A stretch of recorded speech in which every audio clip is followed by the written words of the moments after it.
Welcome to Lizards of the Toast, brought to you by coffee. And we have, I think this is my favorite deck in Pauper right now. I don't think it's the most powerful because as I've been getting beat by the missus, she's been beating me with Mono Red Madness Burn.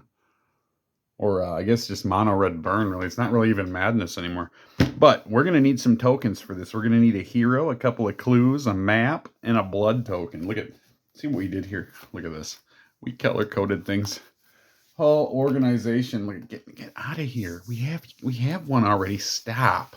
All right, so let's get into it. And in case you don't know, which you should because you clicked on it, this is Grixis Affinity with the new Utrum monitor, which we were lucky to get for like $1.40 a piece.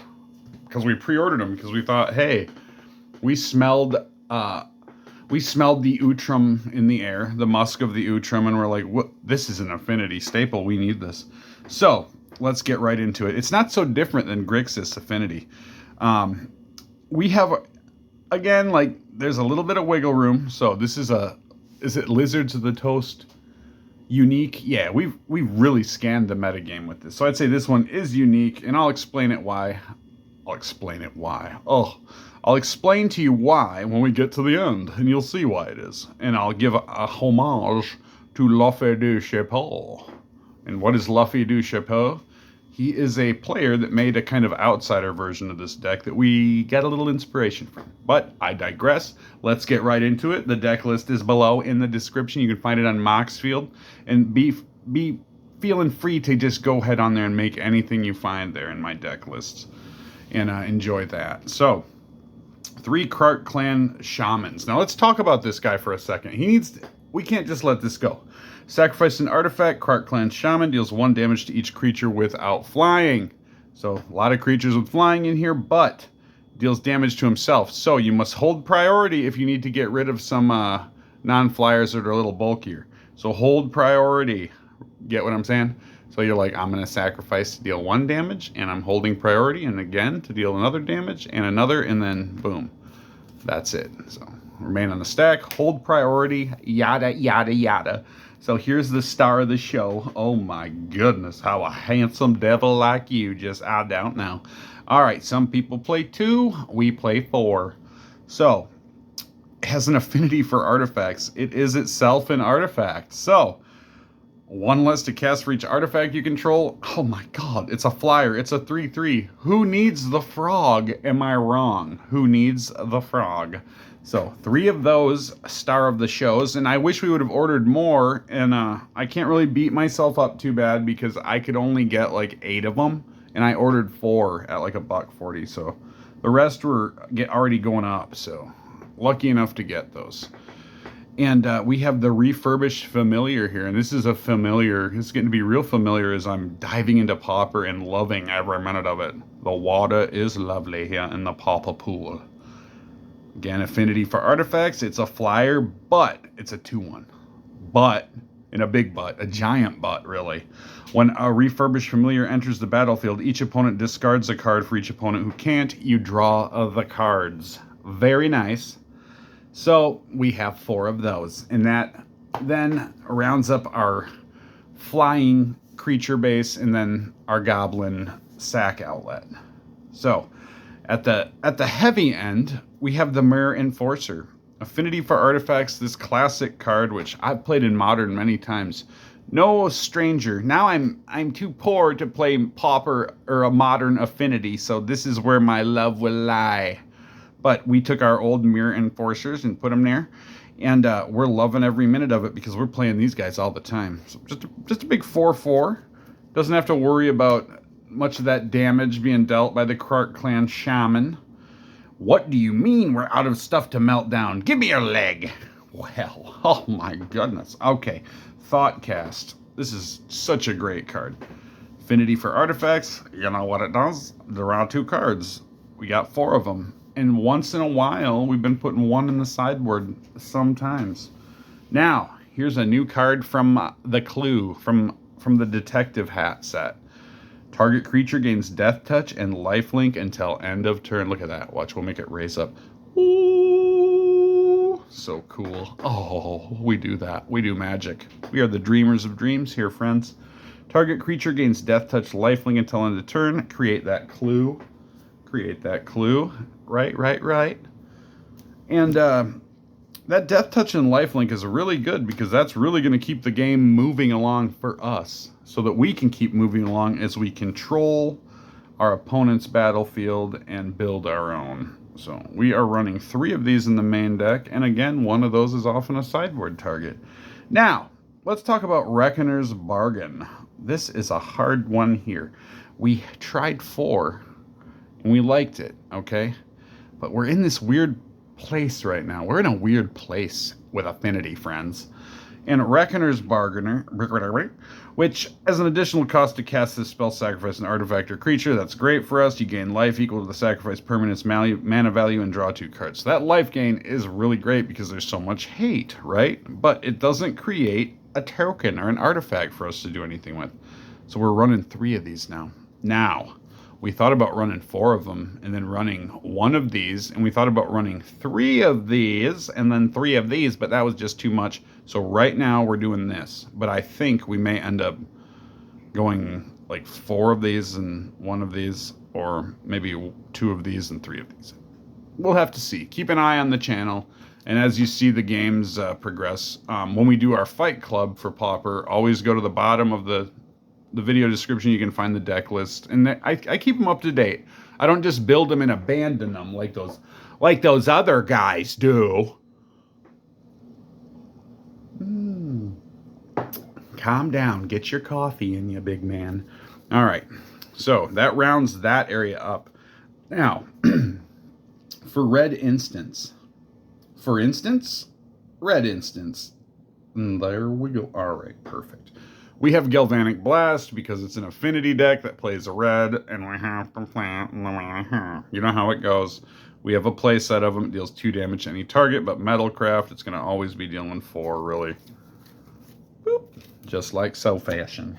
Did you ever have a teacher that used to say that? They'd be like, do this project here and don't draw any monsters or googly gogglies. Just go ahead and do it like so fashion. I never did it like so fashion. And oh, the trouble that came my way in my life. Perfect. All right, now let's talk about our artifacts, our natural artifacts, our non-creature artifacts, the artifacts that don't come from instants that we play, okay? We have the Blood Fountain. 1, 2, just 2. Some people are playing 1 of these. I don't know. I like the Blood Fountain, and I like the Blood Token. So we are playing 2. 1, 2. Now look at this. We were playing another card in here. We were playing a 2 of with the cryptic thing, the other thing. I got it around here somewhere.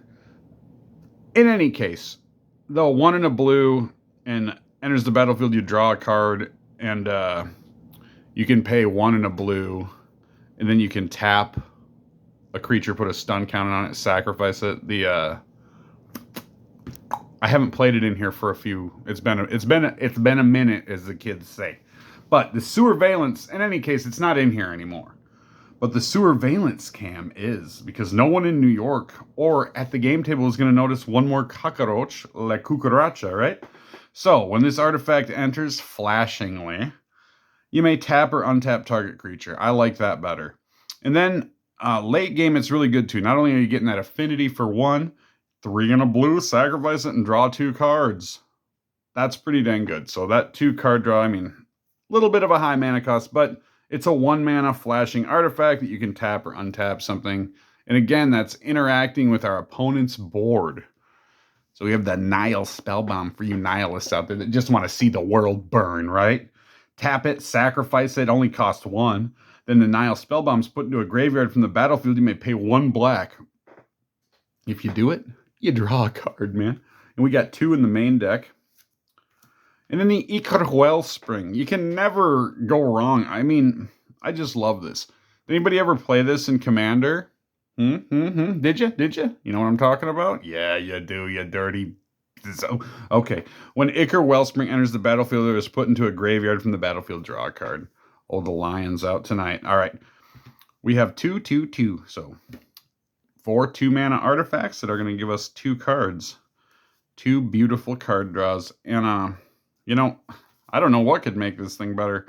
I guess it would be sweet if you could, when you sacrifice it, add 1 mana of any color. Would make it better. So I guess I'm an idiot. What do we have here? Makeshift munitions. That's right. We got 1 of these in here. Pay 1, sacrifice an artifact or creature. The makeshift munition deals 1 damage to any target. So I love this in here. It really does a job, and that's no lie. It does its thing, and it does it well. So it's just a wonderful card in this deck. It's so wonderful, in fact, you might be tempted to use 2, but I'm going to tell you, don't do it. Don't use 2. You don't want to get too willy-nilly with that.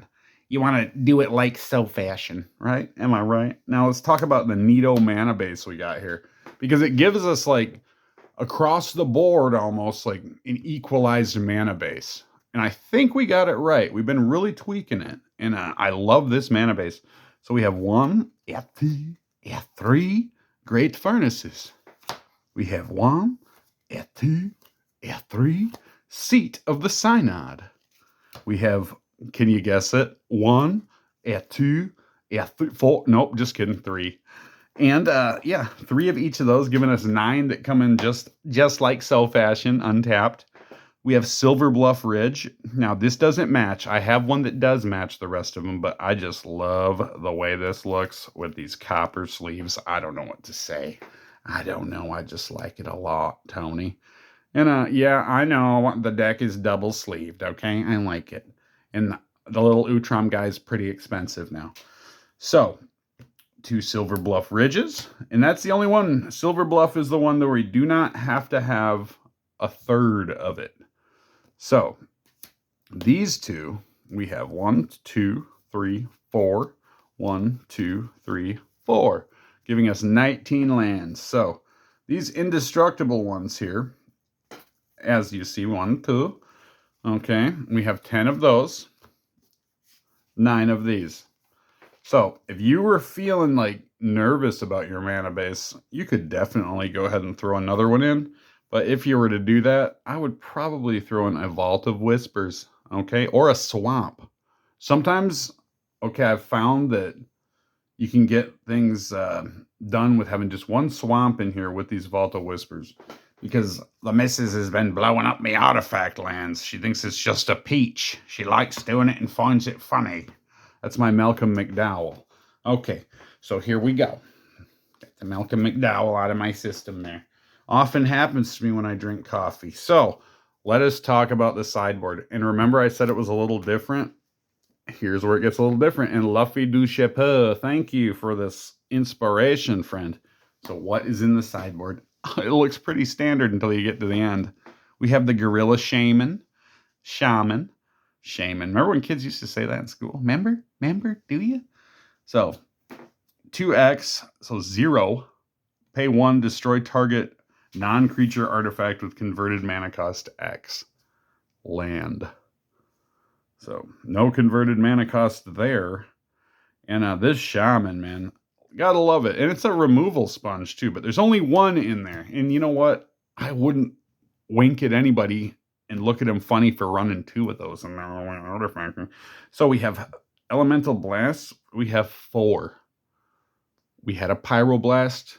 We wanted to have like this cool set, 5 of these blasts. And then the 4 blasts and the Hydroblast. And it was so cool, but we just didn't have the room and the gumption to have 5.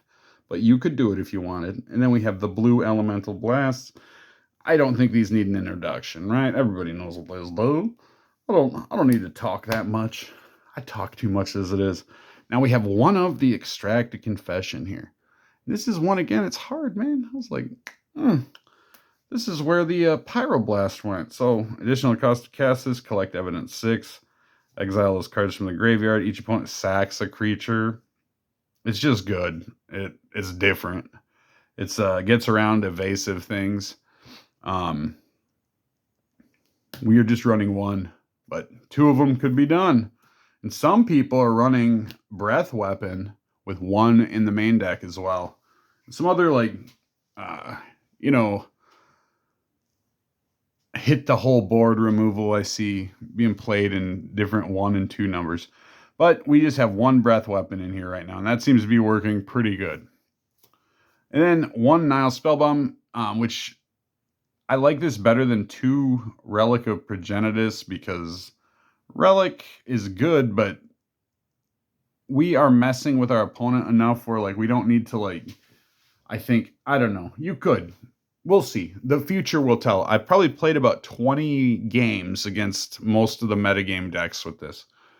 And I just find I like the Spellbomb better for the card draw and stuff. Oh, what's that? Luffy du Chapeau. Okay, so look up Luffy du Chapeau's Grixis Affinity. It was like he took like 8th place in like 90 plus players. And he had just 2 Utrum monitors, okay? And then 2 of these in the main deck.